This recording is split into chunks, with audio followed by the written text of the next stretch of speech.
Fantastic. All right. Up next, we have Bonnie Anderson. She is the founder, chairman, and CEO of Veracyte.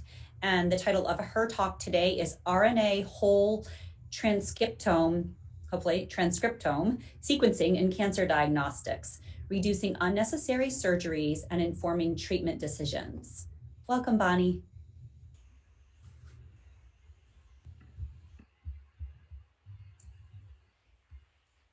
Here we go. Thank you so much. Wow, it's quite inspiring to hear all these amazing scientific talks. And I'm going to lighten it up a little bit and talk about something that all of us have in common, and that is the patient. I'm here to talk about how we are translating all of this deep science into the clinic, where we are developing products that are truly having an impact on patient care today. And I'm going to speak to the scientific and clinical approach that Veracyte has taken in being able to build out a portfolio of these products and hopefully show some of the benefits that we can deliver to patients by using technology to improve the accuracy of diagnostic testing. I co-founded Veracyte back in 2008. And our goal at the time was to use the advances in genomic technology and machine learning to find patients in advance of surgery that could benefit by not undergoing the surgery at all. In other words, to find patients that accurately had a benign cancer diagnosis. And we wanted to do this for patients like Ashley in her 20s, was found to have a thyroid nodule that looked suspicious following a car accident where she had an x-ray. Her inconclusive result had her teed up to go into surgery where she would have faced partial or full thyroidectomy followed by lifelong hormone replacement therapy that we all know can change and alter the quality of life. So for patients like Ashley, we focused in on developing a genomic test that would identify her diagnosis on a small, tiny needle biopsy in advance of surgery. Today, we estimate we've saved about 75,000 patients like Ashley from having surgeries that they didn't need. Today, though, we're informing across a whole repertoire of oncology indications, as well as ILD, which is a very, very challenging disease to diagnose. And we're informing across the clinical care continuum to better inform early diagnosis, to more accurately predict diagnosis and prognosis across these diseases, and then using the breadth and depth of our technology and scientific platform, inform on variants that can inform treatment decisions, not 2 or 3 months later on another tissue sample, but actually inform on the same diagnostic sample at the time of diagnosis. We love the RNA Whole-Transcriptome is where we are today. We entered this work about 8, 9, 10 years ago when most everyone else in our space was moving to whole DNA sequencing. We can pull much more comprehensive data out of the RNA transcriptome and look at pathways of host immune response, as well as all of the other biological mechanisms as others have really described today. Being able to use 425,000 enriched probes and be able to cover about 98% of the entire RNA exome gives us many, many features that can be combined with the clinical data that are part of our cohort building, including outcomes data, all the clinical and phenotypic data, clinical parameters, imaging parameters, because many of these patients undergo imaging in advance of diagnosis. And then using large-scale patient cohorts, we can apply machine learning to all of this features and content to build classifiers that can answer binary questions such as, does a patient have a malignancy or not? Does a patient have IPF or not? Does a patient have a likelihood of recurrence or not? Or responding to therapies or not? And all of these are questions that we've either answered to date or will answer down the road.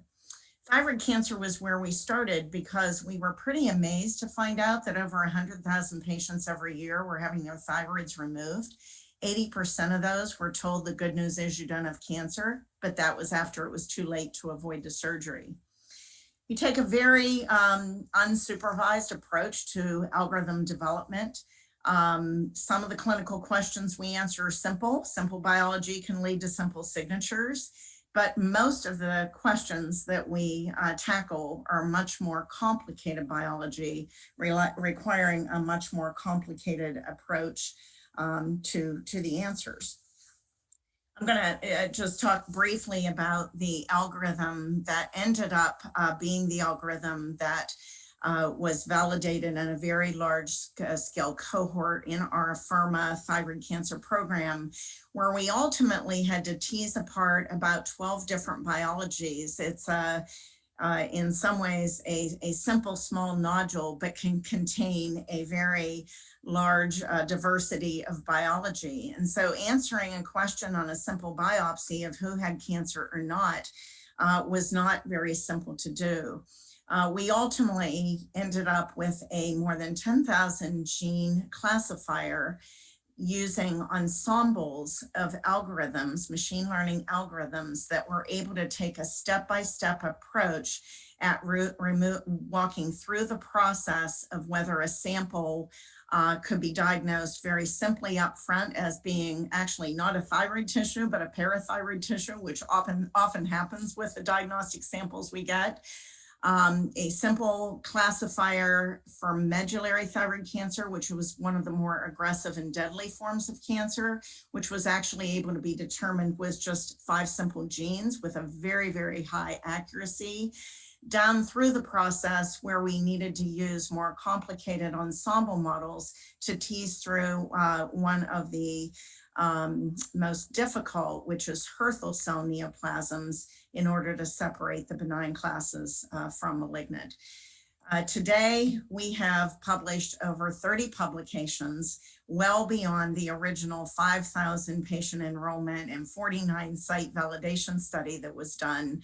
And today, this test has become a standard of care. But not only are we informing today on the patients that are benign from that same needle biopsy, we're now also forming on some of the variants that are interesting to know for some of the newer targeted therapies that have been approved. And we've been working with Loxo Oncology on drugs through their pipeline, and are very pleased that we can now, at the time of diagnosis, answer the questions that might best inform the next step in treatment pathways right at that moment.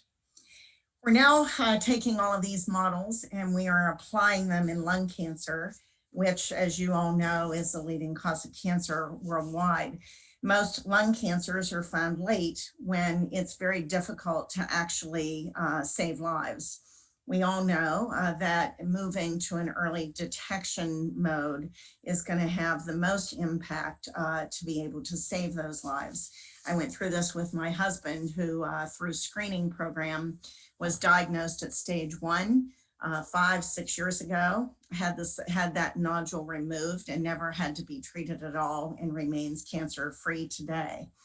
So in 2013, the United States Preventative Task Force recommended annual low-dose screening for patients to be able to find this cancer early.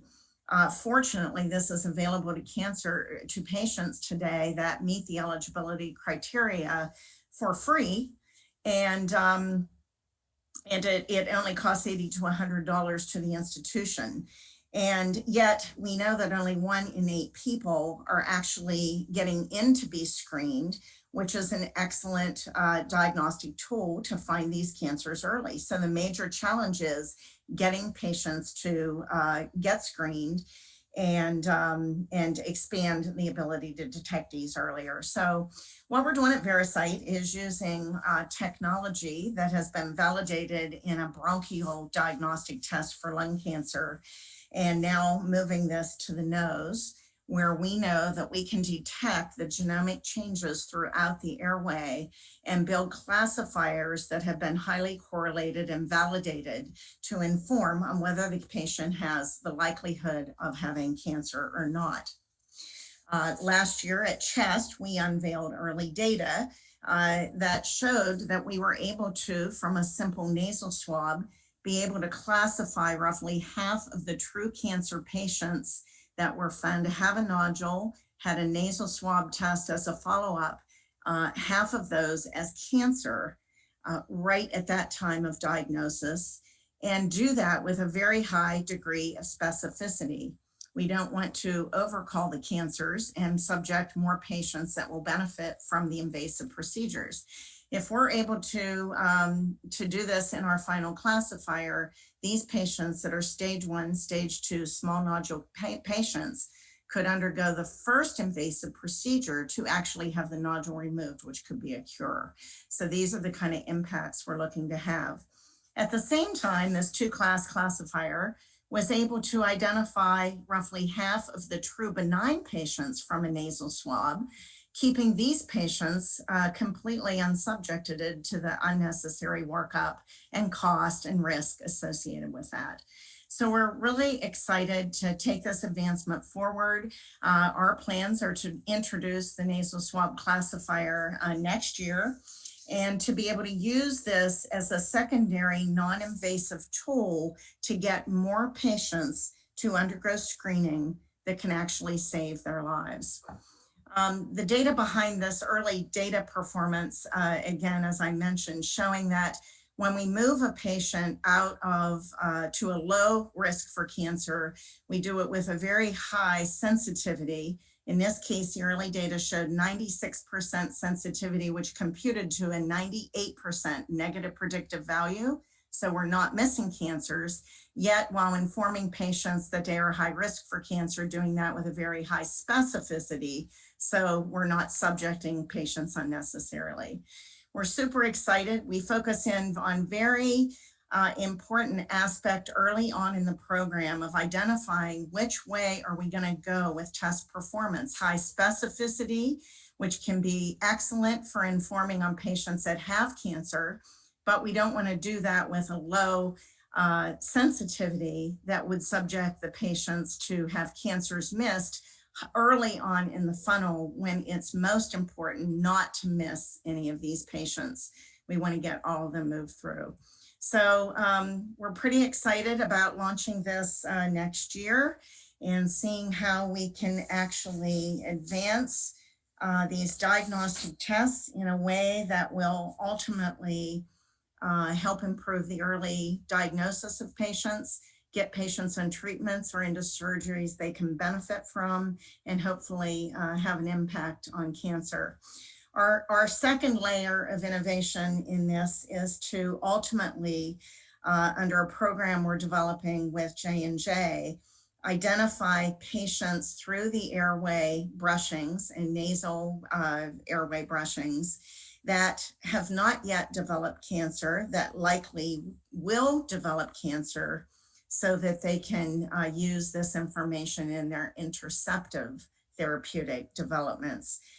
This truly will be the holy grail to identify patients in advance of cancer, intercept the disease, and save them from getting the cancer diagnosis at all. So in closing, I just want to thank you all for having me here today and talk about how the diagnostic piece of this workup can become a really important tool to change the edge on cancer as well. Thank you. Any questions? Fantastic that you're taking people out of the cancer loop that don't belong there. That is fabulous. Thank you so much. Vincent Ling asks, the data is biopsy based. Does RNA sequencing reveal bias based on location within heterogeneous tumors?